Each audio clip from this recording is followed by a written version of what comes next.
ముందుగా మన సబ్స్క్రైబర్స్ అందరికీ, ఇప్పుడు చూస్తున్న వాళ్ళందరికీ హ్యాపీ దసరా. ఐ హోప్ ఈ దసరాతో మా దుర్గమ్మ మనందరికీ మంచి స్ట్రెంగ్త్, హెల్త్ అండ్ హ్యాపీనెస్ ఇస్తుందని మనస్ఫూర్తిగా కోరుకుంటున్నాను. నేనైతే పొద్దున్నే లేచి అన్నీ క్లీన్ చేసి, మంచిగా స్నానం చేసి, కొత్త బట్టలు వేసుకొని నిత్య దీపం అయితే పెట్టేశాను. రోజు దీపం పెట్టుకుంటాం కదా! అలా అయితే పెట్టేశాననమాట. ఎందుకంటే తర్వాత ప్రసాదాలు చేసేటప్పటికి లేట్ అవుతుంది. మళ్ళీ పూజ కూడా లేట్ అయిపోతుంది అని చెప్పి ముందు దీపం అయితే పెట్టేసుకున్నాను. తర్వాత చక్కగా గ్యాస్‌కి, ఇంట్లో ఉన్న ఎలక్ట్రానిక్స్‌కి, టీవీకి, మిక్సీకి అన్నిటికి చక్కగా బొట్లు పెట్టుకున్నాననమాట. తర్వాతయితే ఇక్కడ పులిహోర కోసం రైస్ పెట్టి మిగతా పనులన్నీ కంటిన్యూ చేస్తున్నాను.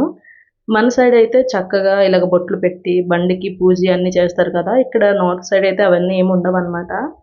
సో, నేనైతే ఇలాగ నార్మల్‌గా ఇంట్లో అన్నిటికి ఇలా బొట్లు పెట్టుకొని పూజ చేసుకున్నాను. తర్వాతయితే నేను ఈరోజు నా కొత్త మిక్సీని గూడా వాడాననమాట. దసరాకే వాడాలని అలా ఏం లేదు.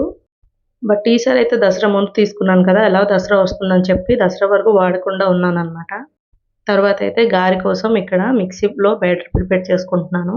గారె బ్యాటర్ ప్రిపేర్ అయ్యాక నేను పులిహోర కోసమే పోపు పెట్టుకోవడానికి ముందే మొత్తం రెడీ చేసి పెట్టుకున్నాననమాట. నేనైతే టెంపుల్ స్టైల్ పులిహోర చేశాను. ఇదైతే అచ్చం మీరు సింహాచలంలో, తిరుపతిలో తిన్న పులిహోర టేస్ట్ వస్తుందనమాట. రెసిపీ అయితే నేను ముందు ఎప్పుడైనా షార్ట్స్‌లో మీతో షేర్ చేసుకుంటాను. చాలా ఈజీ, సింపుల్‌గా చేసేసుకోవచ్చు. ఒక 10-20 మినిట్స్‌లో. సో, నేనైతే ఈరోజు పులిహోర చేసుకున్నాను. మన సైడయితే దసరా రోజు నాన్ వెజ్ తిన రోజైతే మంచిగా ఏటలు వేసి నాన్ వెజ్ ఉంటుంది కదా! ఈసారైతే గురువారం పడ్డది.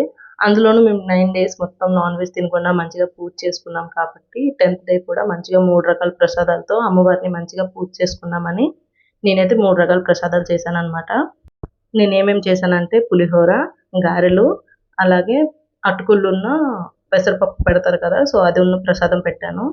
అలాగే 3 రకాల పళ్ళతో నా పూజైతే ఇలా సింపుల్‌గా కానించాను. ఇంతకు మీ దసరా ఎలా జరిగిందో నాతో కామెంట్ చేయండి. నా దసరా అయితే బాగా జరిగింది.